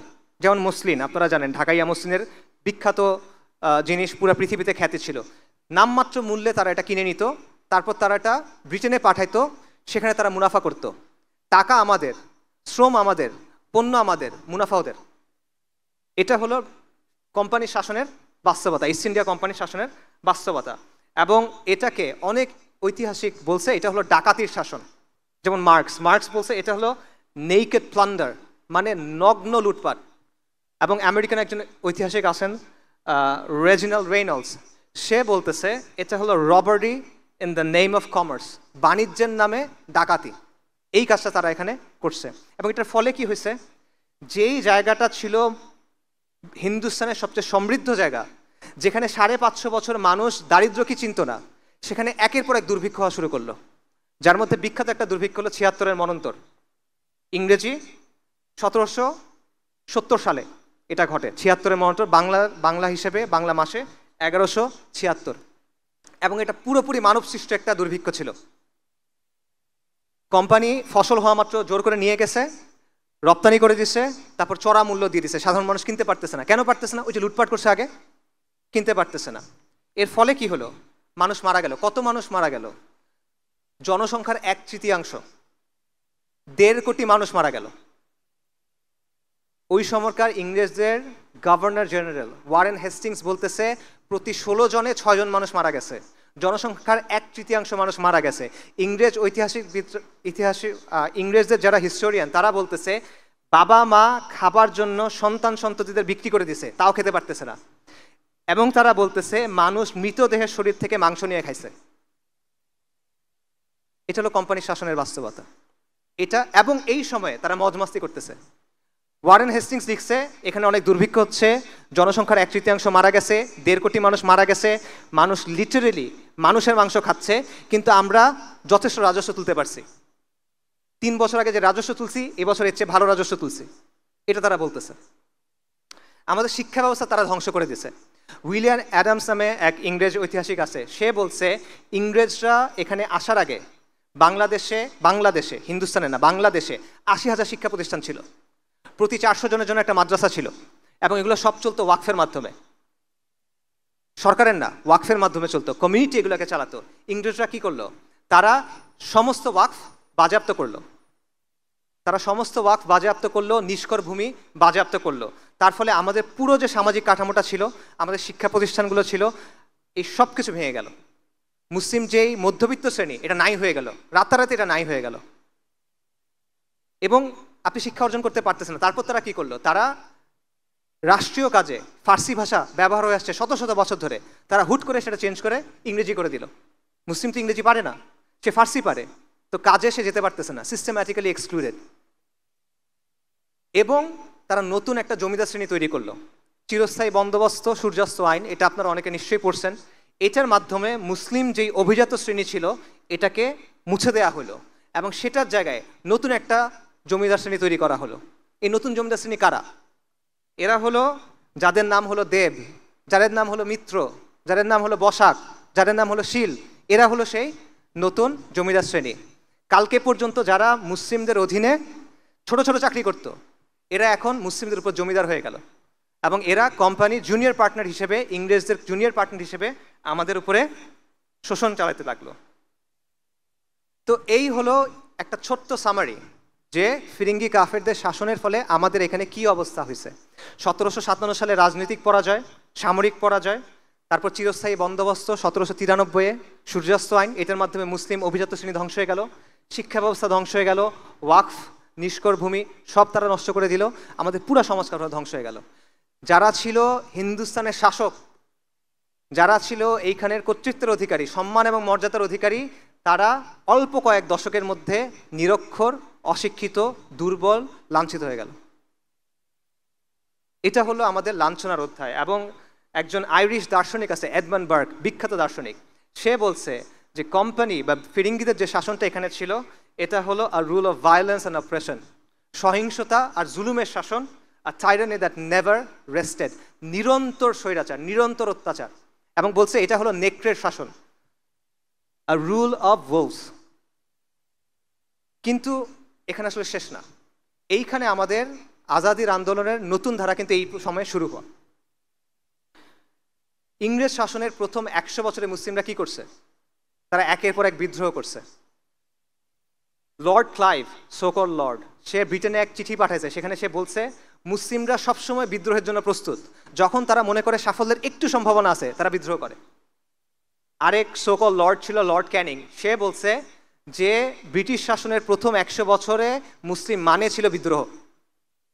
হিন্দুরা কিন্তু বিদ্রোহ করে নাই, তারা কিন্তু ব্রিটিশ শাসনকে স্বাগত জানাইছে, কিন্তু মুসলিমরা ক্রমাগত একের পর এক বিদ্রোহ করে গেছে। কিরকম? পলাশির ঘটনা হলো 1757 সালে, এর মাত্র 6 বছর পর 1763 সালে একটা জনযুদ্ধ এই বাংলায় শুরু হয়। আপনারা ফকির মজনু শাহর নাম শুনছেন। ফকির মজনু শাহ যে আন্দোলন শুরু করছিলেন সেটা হলো পুরো এই বাংলায় ইংরেজ শাসনের বিরুদ্ধে একটা গেরিলা যুদ্ধ। হিস্ট্রি পড়ে দেখেন, এটা ঐতিহাসিকদের কথা, এটা হলো ইংরেজ শাসনদের বিরুদ্ধে একটা গেরিলা যুদ্ধ। অল্প কয়েক হাজার মানুষ নিয়ে তারা শুরু করছিল। তারা প্রথম আক্রমণ করছিল ঢাকাতে, ইংরেজের একটা কুঠিতে, তারপর এটা পুরো বাংলায় ছড়ায় পড়ে, এবং এক পর্যায়ে এই তাদের বাহিনীতে 50,000 মানুষ হয়ে যায়। এবং ফকির মজনু শাহর পরিচয় কি এটা কিন্তু কেউ নিশ্চিত না এখনো পর্যন্ত। খুব ইন্টারেস্টিং ব্যাপার, এই আন্দোলন 1763 থেকে শুরু করে 1800 সাল পর্যন্ত চলছে, 38 বছর বা 37 বছর, প্রায় 4 দশক ধরে চলা একটা আন্দোলন। এটাকে শুরু করলো, তার পরিচয়টা কেউ জানে না এখনো, ইংরেজরা তার পরিচয় সংরক্ষণ করে নাই। কিন্তু অনেক ঐতিহাসিক বলেন যে তার পরিচয় হলো নূর উদ্দিন মোহাম্মদ বাকির জং, যিনি একটা মোগল শাহজাদা, এটা অনেকে দাবি করে থাকেন।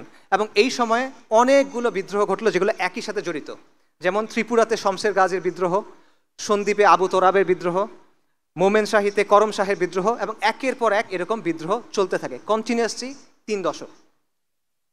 এই সময়টায় যখন বাংলায় ফকির মজনু শাহর নেতৃত্বে এই লড়াই চলতেছে বা তার অনুসারীরা লড়াই করতেছে, তখন 1798 সালে মহীশূরে টিপু সুলতান, মহীশূরের বাঘ, ইংরেজদের বিরুদ্ধে জিহাদ করতেছেন এবং তিনি এই জিহাদে শহীদ হয়ে গেলেন। তিনি যখন শহীদ হয়ে গেলেন তখন তাকে যে পরাজিত করছিল সেই ইংরেজ বাহিনীর প্রধান ছিল কর্নওয়ালিস। কর্নওয়ালিস যখন কলকাতায় আসলো তখন কলকাতার যারা ধনিক শ্রেণী, কলকাতার যারা জমিদার, কলকাতার যারা বাবুরা, তারা কি করলো? তারা তাকে একটা স্বাগতম জানাইলো, তারা তার জন্য একটা অনুষ্ঠান করলো, তারা তার জন্য বাংলা এবং ফরাসিতে একটা মানপত্র লিখে দিল। এটা ছিল বাস্তবতা। এরপর শুরু হয় উপমহাদেশের বা হিন্দুস্তানের সম্ভবত সবচেয়ে শক্তিশালী যে তাজদিদের ধারা, সেটা হলো শাহ ওয়ালিউল্লাহ মুহাদ্দিস দেহলভী রাহিমাহুল্লাহ, তার শুরু করা তাজদিদ। এটা শুরুটা হলো দিল্লিতে। দিল্লিতে একটা ছোট মাদ্রাসা ছিল, মাদ্রাসার রাহিমিয়া। এই মাদ্রাসার প্রতিষ্ঠাতার নাম হলো শাহ আব্দুর রাহিম। আপনারা ফতোয়া আলমগীরির নাম শুনছেন? ফতোয়া হিন্দিয়া, এটা একটা কমিটি তৈরি করছিল, সংকলন করছিল। এই কমিটিতে শাহ আব্দুর রাহিম ছিলেন এবং তার মাদ্রাসা ছিল মাদ্রাসার রাহিমিয়া। এই মাদ্রাসার যে প্রতিষ্ঠাতা শাহ আব্দুর রহিম, তার ছেলের নাম হলো শাহ ওয়ালিউল্লাহ মুহাদ্দিস দেহলভি রাহিমাহুল্লাহ। বলা হয় উনি হলেন শেখুল ইসলাম ইবনু তাইমিয়া এবং ইমাম আল গাজ্জালির মিক্স, এবং এই মিক্স খালি উপমহাদেশে সম্ভব, আর কোথাও আসলে সম্ভব না।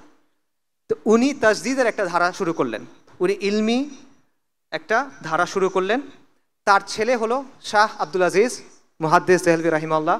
1803 সালে তিনি একটা ফতোয়া দিলেন।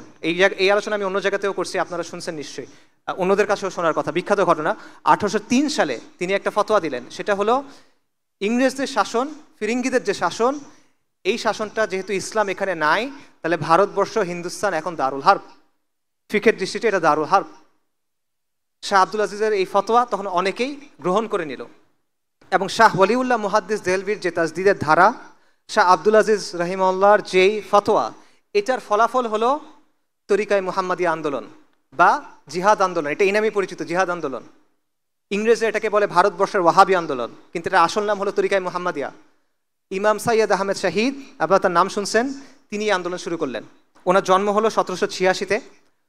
উনি একজন কুরাইশি হাশেমি পরিবারের থেকে, হাশেমি বনু হাশেমের থেকে, এবং উনি আলেম ছিলেন না, উনি একজন যোদ্ধা ছিলেন, উনি একজন আবেদ ছিলেন, উনি একজন জাহিদ ছিলেন, এবং ওনার ব্যাপারে যত বর্ণনা আছে এটা শুনে মনে হয় যে উনি একজন ওয়ালি ছিলেন আল্লাহ। উনি একটা জামাত তৈরি করলেন, যে জামাতটার নাম হলো তরিকায়ে মুহাম্মাদিয়া, এবং তাদের উদ্দেশ্য ছিল ভারতবর্ষ, হিন্দুস্তানে মুসলিমদের জন্য একটা ভূখণ্ডে ইসলামী শাসন কায়েম করা। তাদের স্লোগান ছিল এলায়ে কালেমা রব্বুল আলামিন ইহিয়ায়ে সুনানে সাইয়্যিদুল মুরসালিন।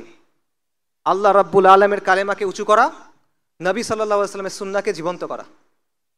উনি পুরা ভারতবর্ষে সফর করে বেড়ালেন।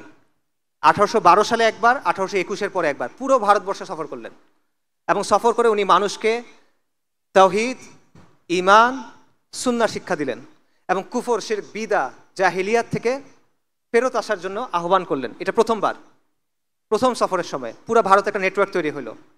পরের বার যখন গেলেন তখন বায়াত নিলেন। আগের বার বায়াত ছিল তরিকায়ে মুহাম্মাদিয়ার বায়াত, পরের বারে বায়াত ছিল জিহাদের বায়াত। এবং এই তরিকায়ে মুহাম্মাদিয়া আন্দোলন পরবর্তীতে 1831 সালে, একটু আগে বলতেছিলাম, 6 মে বালাকোটের প্রান্তরে শিখদের সাথে লড়াইয়ে তিনি সাইয়্যেদ আহমেদ শহীদ শহীদ হয়ে যান। শাহ মোহাম্মদ ইসমাইল রাহিমাহুল্লাহ তিনিও শহীদ হয়ে যান। কিন্তু এই আন্দোলনের প্রভাবটা এরপরে থেকে যায়। আমি একটু আগেই বলছি, উপমহাদেশের যতগুলো দিনী ধারা আছে এগুলো কোনো না কোনোভাবে এই তরিকায়ে মুহাম্মাদের সাথে যুক্ত। আকাবিরে দেওবন্দ, আকাবিরে আহলুল হাদিস, সবাই এটার সাথে যুক্ত।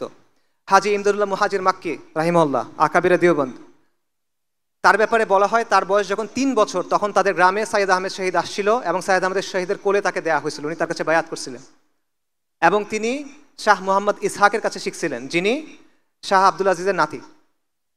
উপমহাদেশে আহলে হাদিসদের যারা বড় ব্যক্তি, 2 জন বড় ব্যক্তি আছে, সৈয়দ নাজির হোসেন দেহলভি এবং নওয়াব সিদ্দিক খান ভূপালি বা কান্নৌজি, এনারা সবাই সাইয়্যেদ আহমেদ শহীদের দ্বারা প্রভাবিত।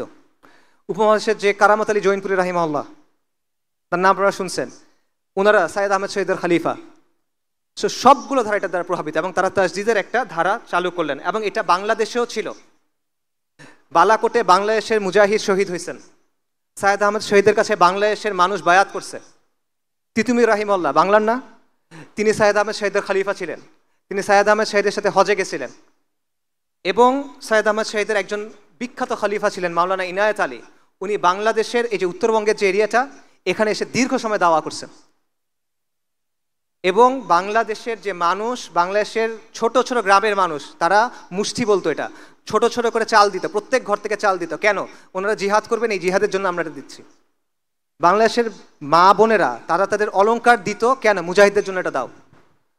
এবং বাংলাদেশের ঘরের গরু বাছুর বিক্রি করে তারা মুজাহিদদের জন্য এটা দিত। ডেইলি স্টারের যে সম্পাদক আছে মাহফুজ আনাম সাহেব, তার বাবা আবুল মনসুর আহমেদ, তার একটা বই আছে আমার দেখা রাজনীতির 50 বছর, ওই বইয়ের প্রথম চ্যাপ্টারে দেখবেন ওনারা সাইয়্যেদ আহমেদ শহীদের জামা, তাদের যে জামা, এই জামার কিছু গান ছিল, নাশিদ ছিল, সেই একটা নাসির ওই বইয়ের একদম শুরুতে উনি লিখছেন, কারণ ওনাদের গ্রামে এটার প্রভাব ছিল তখনও। এটা হলো সৈয়দ আহমেদ শহীদের আন্দোলনের প্রভাব। তার জামাতে বিখ্যাত বাঙালি কয়েকজন সদস্যের নাম আমি বলি। একজন হলো মাওলানা ইমাম উদ্দিন আল বাঙ্গালি, নোয়াখালীর বিখ্যাত মানুষ, ওয়ারেস আলী বাঙ্গালি, নূর মোহাম্মদ নিজামপুরি আল বাঙ্গালি, এনারা সবাই সৈয়দ আহমেদ শহীদের জামার মধ্যে ছিলেন। তিতুমীরের কথা আপনারা সবাই জানেন। তিতুমীর রাহিমাহুল্লাহ বাংলায় এসে এই দাওয়াতটা শুরু করছিলেন। বাংলার তখন মুসলমানদের অবস্থা কি? মুসলমানরা তখন ধুতি পরে, মুসলমানদের নাম হিন্দুদের মতো, মুসলমানদের নামের শুরুতে শ্রী যোগ করে, পূজার জন্য মুসলমানদের কর দিতে হয়, মসজিদ বানাতে হলে হিন্দুদেরকে কর দিতে হয়, এরকম একটা অবস্থা। এবং মুসলমানরা হিন্দুদের অনুকরণ করতেছে সব কিছুর মধ্যে। এই অবস্থায় তিতুমীর রাহিমাহুল্লাহ এসে কোরআন সুন্নাহর দাওয়াত দিলেন, কুফর শিরক বিদআ ফাহিশার বিরুদ্ধে দাওয়াত দিলেন। এবং তিনি মুসলিমদের বললেন যে তোমাদের নাম এরকম হইতে হবে, তোমরা ধুতি বন্ধ করে এই পড়ো, লুঙ্গি পড়ো। এই বিষয়গুলো তারা তখন করলেন এবং তার চারপাশে বিরাট একটা জামাত তৈরি হয়ে গেল। এবং যখন জামাত তৈরি হয়ে গেল তখন এই হিন্দু জমিদাররা তার বিরোধিতা করলো, তাদের বিরুদ্ধে অ্যাটাক করা শুরু করলো। এবং তখন নারিকেল বাড়িয়াতে একটা বিরাট মসজিদ ছিল, সেইখানে তারা একটা কেল্লা তৈরি করলো যেটার নাম হলো বাঁশের কেল্লা। এবং খণ্ড খণ্ড যুদ্ধ হলো, যেখানে তারা ইংরেজ আর্মিকেও পরাজিত করলো। 1830 নভেম্বর থেকে 1831 নভেম্বর পর্যন্ত 24 পরগনা এবং নদিয়ার বিশাল এলাকা তিতুমীর রাহিমাহুল্লাহ যে জামাত দখল করে রাখছিল। এবং তিনি সেখানে ইসলামী শাসন কায়েম করছিলেন। তিনি নিজেকে বাদশা ঘোষণা করছিলেন এখানে। এবং ওখানে কাজী ছিল, ওখানে ইসলামী শরিয়া অনুযায়ী আদালত ছিল, বিচার হইত। পরবর্তীতে 1831 সালে 19 নভেম্বর বাঁশের কেল্লায় ইংরেজদের বিশাল বাহিনী আসলো। ফজরের পর আক্রমণ হলো। তিতুমীর রাহিমাহুল্লাহ তার সন্তান সহ তার জামাত সহ শহীদ হয়ে গেলেন। তার বাহিনীর সেনাপতি ছিল গোলাম মাসুম, তার ভাগ্নে। তাকে ইংরেজরা বলল যে তুমি মাফ চাও, ক্ষমা চাও, তোমাকে ছেড়ে দিব। উনি বলেন আমরা ফিরিঙ্গি কাফেরদের কাছে মাফ চাইব না। তখন ওনাকে ওইখানে ফাঁসি দেয়া হলো। এবং তখন ইংরেজ বাহিনীর এক মেজর বলতেছিল যে আমরা আজকে জিতছি, কিন্তু আজকে যারা প্রাণ দিছে সে তার নিজের ধর্মের জন্য যুদ্ধ করছে এবং সে তার দেশের জন্য যুদ্ধ করছে এবং তারা মহাপুরুষ। ইংরেজরা এটা বলতেছে। এটা হলো আমাদের আজাদির আন্দোলনের ধারা। এটা হলো আপনার পূর্বপুরুষ ভাই। হাজী শরীয়তুল্লাহর আন্দোলন, ফরাজি আন্দোলন নিয়ে আমি দীর্ঘ আলোচনা করছি অন্য জায়গায়, এখানে অত কথা বলবো না। ফরাজিদের অবস্থা সেম ছিল, বাংলার অবস্থা একই রকমের ছিল। একই রকমের কুসংস্কার, একই রকমের বেদা, একই রকমের শিরকি প্রথা বাংলার মধ্যে ঢুকে গেছিল। পার্থক্য হলো তরিকায়ে মুহাম্মাদিয়া এবং তিতুমীর সরাসরি লড়াই শুরু করছেন, কিন্তু হাজী শরীয়তুল্লাহ এটা করতে পারেন নাই। তারা প্রথমে সমাজের মধ্যে দাওয়াতি কাজ করছেন, ইসলাহি কাজ করছেন, মানুষকে দিনের দিকে ডাকছেন। পরবর্তীতে তারা আন্দোলন সংগ্রাম করছেন। কীরকম? তারা কর দেন নাই, অসহযোগ আন্দোলন করছেন। তারা নীলকরদের কুঠি ঘেরাও করছেন। তারা কৃষক বিদ্রোহ করছেন। তারা খাসমহল দখল করে নিছেন। এবং তারা কি করছেন? তাদের যে অঞ্চল ছিল, যেই অঞ্চলে তাদের নিয়ন্ত্রণ ছিল, সেখানে তারা শরিয়া অনুযায়ী বিচার করতেন। অর্থাৎ ব্রিটিশ শাসনের অধীনে থেকে তারা নিজস্ব একটা ছায়া শাসন ব্যবস্থা গড়ে তুলছিলেন। এটা হলো ফরাজি আন্দোলনের অবস্থা। এবং ফরাজি আন্দোলনের স্লোগান ছিল যে তারা বলছিল যে জমিন যার, লাঙ্গল যার, জমিন তার। এবং তাদের স্লোগান ছিল যে সৃষ্টি যার, আইন তার। এগুলো তাদের স্লোগান। এবং এই যে তরিকায়ে মুহাম্মাদিয়া যে আন্দোলন, জিহাদ আন্দোলন, তিতুমীর রাহিমাহুল্লাহ যে আন্দোলন, হাজী শরীয়তুল্লাহ যে আন্দোলন, এগুলো সব এক সুতায় গাঁথা। এবং এটা কীরকম ছিল যে ফরাজি আন্দোলনের প্রভাব ছিল বাংলার পূর্ব দিকে এবং দক্ষিণ দিকে, আর তরিকায়ে মুহাম্মাদিয়া যে আন্দোলন এটার প্রভাব ছিল উত্তর এবং পশ্চিমবঙ্গে। এবং এই দুটো মিলে পুরো বাংলা কাভার হয়ে যায়। এবং ইংরেজরা এই দুটাকে একই মনে করতো, এই জন্য তারা দুটাকে বলতো ওয়াহাবি আন্দোলন, যদিও এই দুটার মধ্যে কিছু পার্থক্য ছিল। এরপর হলো ওলামায়ে সাদিকপুর। এটা হলো সৈয়দ আহমেদ শহীদের আন্দোলনের সবচেয়ে সক্রিয় যে ধারা, সেটা হলো ওলামায়ে সাদিকপুর। সৈয়দ আহমেদ শহীদ 1831 সালে শহীদ হয়ে গেলেন। তার দুজন বিখ্যাত খলিফা ছিলেন, একজনের নাম একটু আগে বলছি, মাওলানা উইলায়াত আলী এবং মাওলানা ইনায়াত আলী রাহিমাহুমুল্লাহ। তারা হলেন পাটনার সাদিকপুরের একটা সম্ভ্রান্ত পরিবারের সন্তান, আলেম ছিলেন তারা।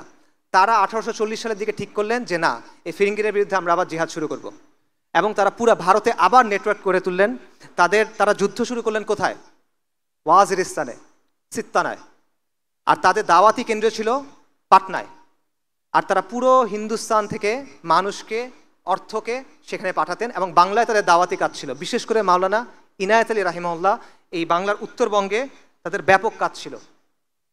এবং 1845 থেকে শুরু করে প্রায় 30 বছর ক্রমাগত তারা ব্রিটিশদের বিরুদ্ধে ফাইট করে গেছেন।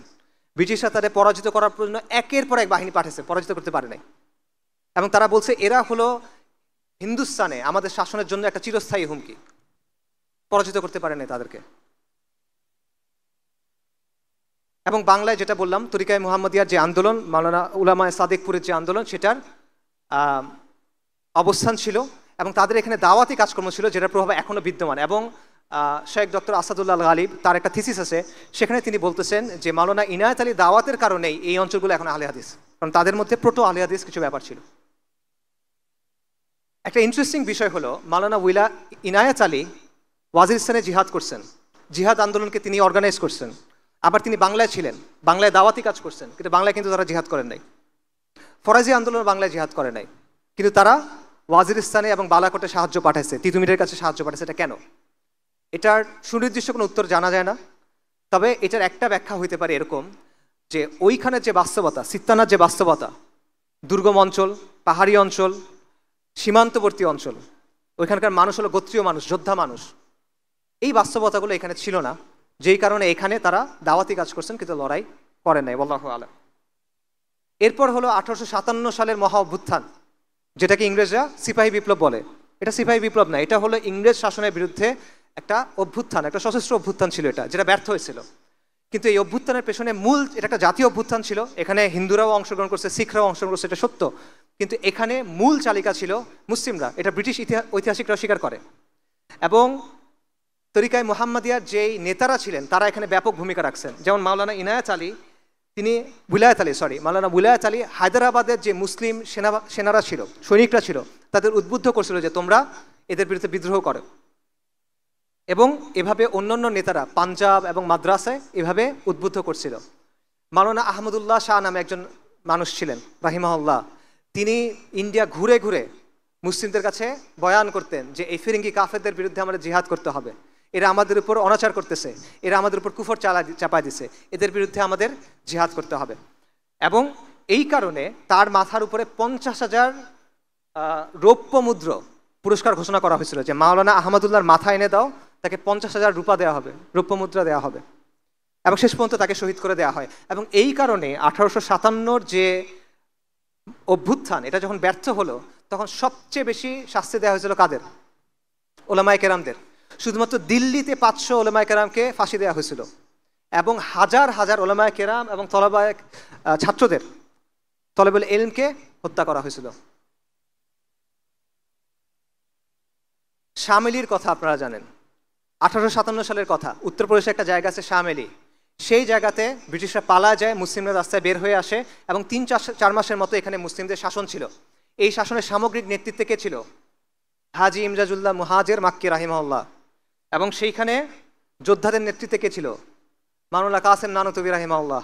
এবং সেখানে কাজী ছিল, কাজী কে ছিল? রশিদ আহমেদ গঙ্গোহী রাহিমাহুল্লাহ। এই নামগুলো পরিচিত লাগে? এরা কারা? আকাবিরা দেওবন্দেরা।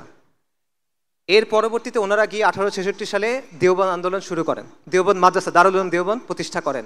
তারাও এই সময়ে ইসলামী শরিয়া কায়েম করার চেষ্টা করছিলেন। তো এই হলো আমাদের আজাদির আন্দোলনের ধারার একটা সংক্ষিপ্ত সামারি। সংক্ষিপ্ত বলছে, এটা আরো লম্বা আলোচনা করা সম্ভব। সাহাবা মসজিদ থেকে শুরু করে শাহ মখদুম, শাহজালাল থেকে শুরু করে শাহ ওলিউল্লাহ, মজনু শাহ থেকে শুরু করে তিতু মীর, হাজি শরীয়তুল্লাহ থেকে শুরু করে হাজি ইমদাদুল্লাহ, সাইয়দ আহমেদ শহীদ থেকে শুরু করে ইনায়েত আলী রাহিমাহুমুল্লাহ। এটা হলো আমাদের উত্তরাধিকার, এটা হলো আমাদের সিলসিলা, এটা হলো আমাদের আদর্শ, এটা হলো আমাদের পরিচয়। আপনারা এই সিলসিলার মানুষ, আমাদের কাছে ইসলামটা এসে পৌঁছাইছে, আজকে এসে আমরা এখানে আলোচনা করতেছি। অবশ্যই এটা আল্লাহ আজ্জা ওয়া জাল্লার ইচ্ছা, বাকি এই মহান মানুষদের কুরবানি, এই মহান মানুষদের ত্যাগ তিতিক্ষার কারণে।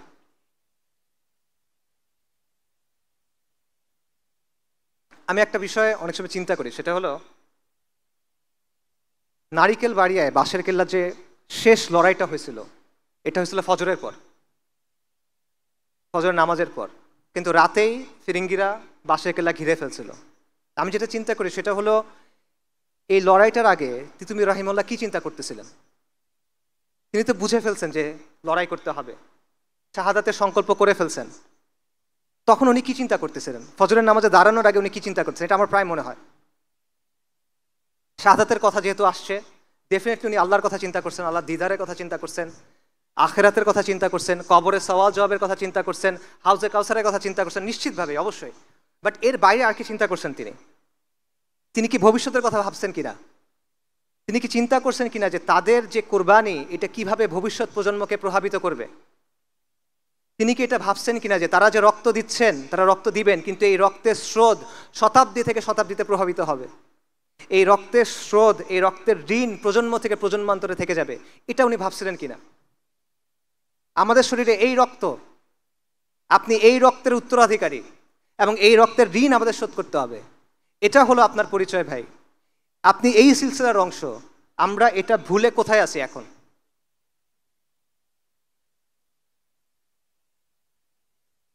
চিন্তা করে দেখেন, ওনারা যদি দেখতো যে এত কুরবানির পর আজকে মুসলমানের ছেলেরা তারা কাফেরদের অনুকরণ করতেছে, তারা মুশরিকদের অনুকরণ করতেছে, তাদের কাছে আসলে কেমন লাগতো? চিন্তা করে দেখেন যে তারা যদি দেখতে, ওদের কথা বাদ দেন, যারা দিনের কথা বলে, যারা দিনকে বিজয়ী করার স্বপ্ন দেখে, তাদের আচার আচরণের মধ্যে নবী সাল্লাল্লাহু আলাইহি ওয়াসাল্লামের সুন্নাত নাই, তাদের আদব আখলাকের মধ্যে নবী সাল্লাল্লাহু আলাইহি ওয়াসাল্লামের সুন্নাত নাই, দিনের জন্য সিরিয়াসনেস নাই, খালি জজবা আছে, সাময়িক উত্তেজনা আছে, এটা যদি তারা দেখতেন তাদের কাছে কেমন লাগতো?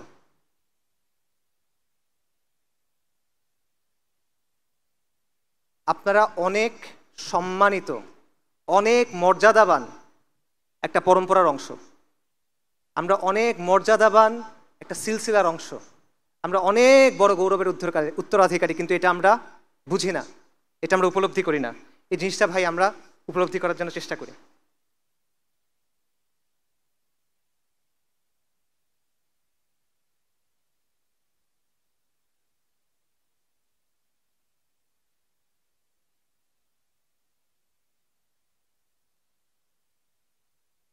শাপলার কথায় ফেরত আসি। আমি বলছিলাম যে শাপলা আমার কাছে কোনো একক সংগঠনের কোনো কর্মসূচি না, শাপলা একদিনের বিষয়ও না। আমি মনে করি শাপলা একটা চেতনার নাম, শাপলা একটা স্বপ্নের নাম। শাপলা হলো নবী সাল্লাল্লাহু আলাইহি ওয়াসাল্লামের ভালোবাসায়, তার শান এবং মর্যাদার জন্য নিজের জান কুরবান করার জুনুন, এটা হলো শাপলা। শাপলা হলো আল্লাহর জমিনে আল্লাহর দিন কায়েম করার তামান্না। শাপলা হলো তাওহীদের ভিত্তিতে সমাজ এবং সভ্যতা নির্মাণের সংকল্প। শাপলা হলো আমাদের আজাদির আন্দোলনের ধারাবাহিকতা। এবং এই চেতনা নতুন না, আমি আপনাদের নতুন কোনো কিছুর কথা বলতেছি না। এই চেতনা এই মুসলিম বঙ্গে বারবার ফিরে ফিরে আসছে, এক একবার এক এক চেহারায়, এক একবার এক এক রূপে এটা আত্মপ্রকাশ করছে। কখনো শাহ ওলিউল্লাহ মুহাদ্দিস দেহলভী তাজদীদে, কখনো তরিকায় মুহাম্মাদিয়া জিহাদে, কখনো তিতুমিরের বাঁশের কেল্লায়, কখনো হাজী শরীয়তুল্লাহ সামাজিক আন্দোলনে। বারবার এই চেতনা ফিরে ফিরে আসছে। এই চেতনা ফিরে আসছে 1857 মহা অভ্যুত্থানে, এই চেতনা ফিরে আসছে আকাবিরে দেওবন্দের আন্দোলনে, উলামায়ে সাদিকপুরের জিহাদে। এই চেতনা চালিত করছে মাওলানা মওদুদীকে, এই চেতনা চালিত করছে মাওলানা ইসরার আহমেদকে, এই চেতনা চালিত করছে মাওলানা আব্দুর রহিমকে এবং তাদের প্রকল্পকে, এবং এই চেতনা আলোকিত করছে শাইখুল হাদিস মুফতি আমিনী আল্লামা আহমেদ শফি তাদের কাজকে রাহিমাহুমুল্লাহ। এই চেতনা বারবার ফিরে আসছে, কখনো হয়তোবা দুর্বল হয়ে, কখনো হয়তোবা সীমাবদ্ধ হয়ে, কখনো হয়তোবা ত্রুটি নিয়ে, কখনো হয়তোবা মুমূর্ষ হয়ে, কিন্তু এই চেতনা কখনো হার মানে নাই। শত শত বছরে যে উত্থান পতন ঘটছে, কখনো এই চেতনা হার মানে নাই, বরং বন্দিত্ব, নির্বাসন, নির্যাতন এই সব কিছু উপেক্ষা করে রক্তের নদী পার হয়ে লাশের পাহাড় ঠেলে এই চেতনা বাংলায় এসে বলে গেছে লাব্বাইক ইয়া আল্লাহ লাব্বাইক। শাপলা কেবলমাত্র শাহবাগের প্রতিক্রিয়া না, শাপলা কেবল একদিনের আন্দোলন না। শাপলা হলো ফিরিঙ্গিদের চাপায় দেওয়া সেকুলার ব্যবস্থার বিরুদ্ধে, ফিরিঙ্গিদের চাপায় দেওয়া নিজামের বিরুদ্ধে বিদ্রোহ করে নিজামে ইসলাম কায়েম করার তামান্না। এমন একটা সভ্যতা কায়েম করার তামান্না যেখানে সমাজের ভিত্তি হবে ঈমান এবং ইসলামী মূল্যবোধ, যেখানে ব্যক্তি থেকে শুরু করে শাসন সব কিছু তাওহীদের ভিত্তিতে বিন্যস্ত হবে, এবং যেখানে শাসনের ভিত্তি হবে শরিয়া, আইনের উৎস হবে আল্লাহর কিতাব। যতদিন এই কওমের মধ্যে তাওহীদি চেতনা থাকবে, যতদিন এই মুসলিম বঙ্গের মানুষের মধ্যে ঈমান থাকবে, ততদিন এই চেতনা বারবার সামনে আসবে। কখনো মক্তব থেকে আসবে, কখনো মাদ্রাসা থেকে আসবে, কখনো স্কুল কলেজ বিশ্ববিদ্যালয় থেকে আসবে, কখনো গ্রামের মাটি থেকে আসবে, কখনো এই শহরের কংক্রিটের জঙ্গলের ভেতর থেকে আসবে। কিন্তু প্রজন্ম থেকে প্রজন্মে এই আন্দোলন চলবে, হাত থেকে হাতে মশাল ঘুরবে, কিন্তু আমাদের আজাদির আন্দোলন চলমান থাকবে। এবং যতদিন পর্যন্ত এই অঞ্চলের মানুষের মধ্যে ঈমান থাকবে, তাওহীদের অনুসারীরা এই মাটিতে খুঁটি গেড়ে বলবে লাব্বাইক ইয়া আল্লাহ লাব্বাইক। এই আন্দোলন চলবে যতক্ষণ পর্যন্ত এই জমিনে আল্লাহর দিন কায়েম না হয়, এবং ইনশাআল্লাহ এই জমিনে আল্লাহর দিন কায়েম হবে।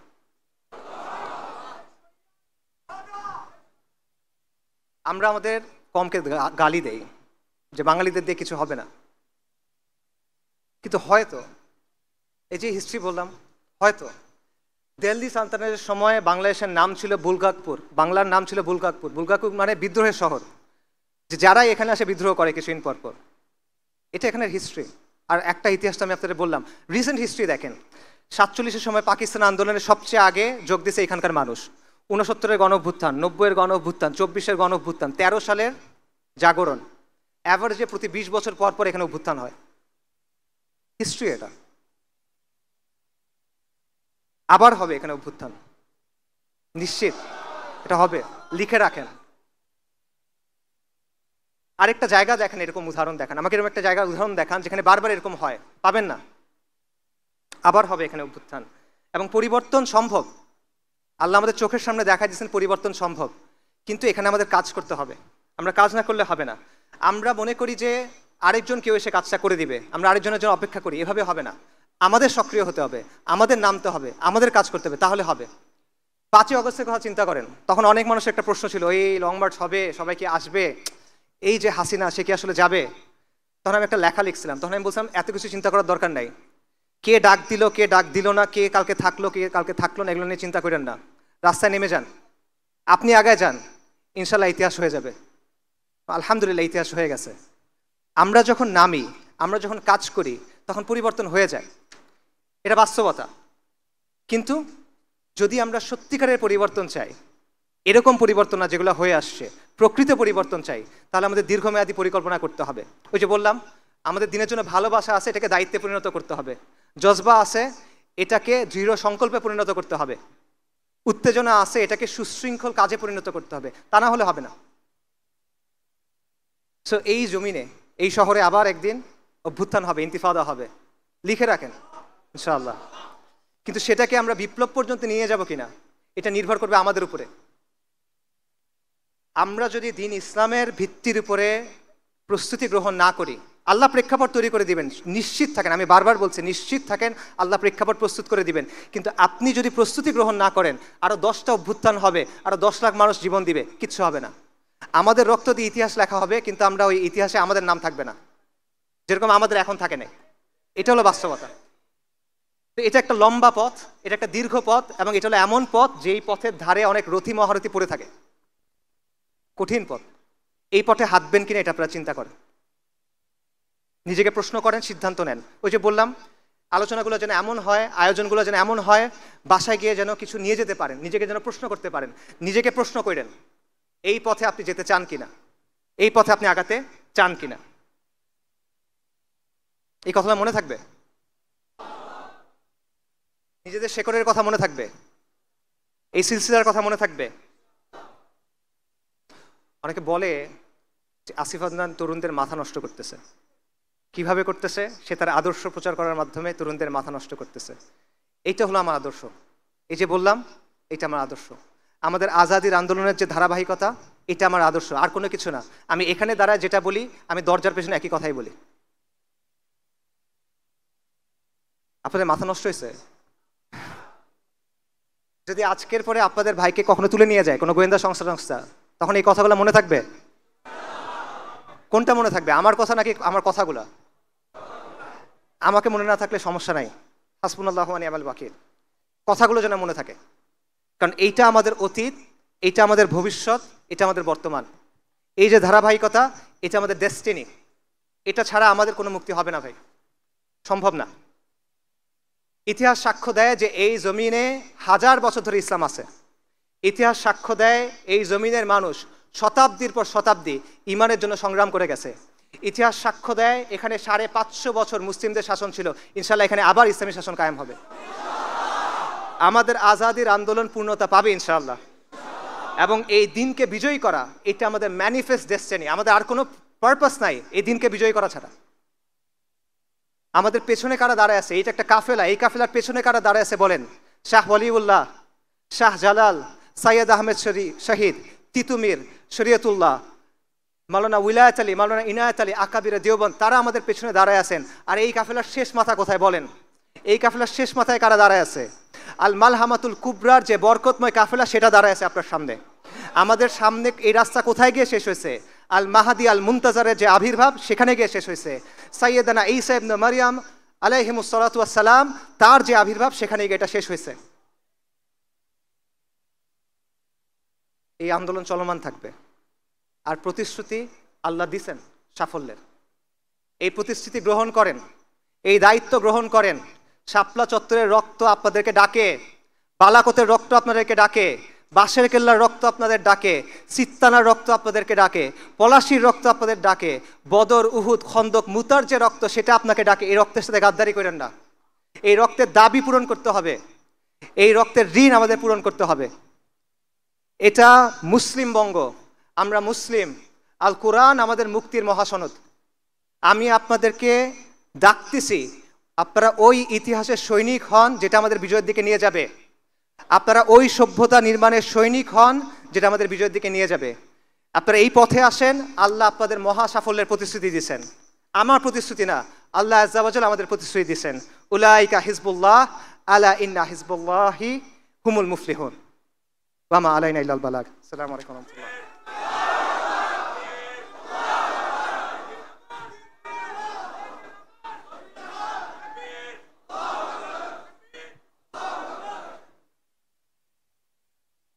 तकबीर तकबीर। तेरा मेरा रिश्ता क्या, तेरा मेरा रिश्ता क्या? ए दिन अमर, ए दिन अमर। सबीलुना सबीलुना, तरीकुना तरीकुना। इम्मा शहादा, इम्मा शहादा। ডাকছে তোমারি ভাই, মিটাবে জুলুম চিরতরে, তাকে কোথা খুঁজে বলো পাই?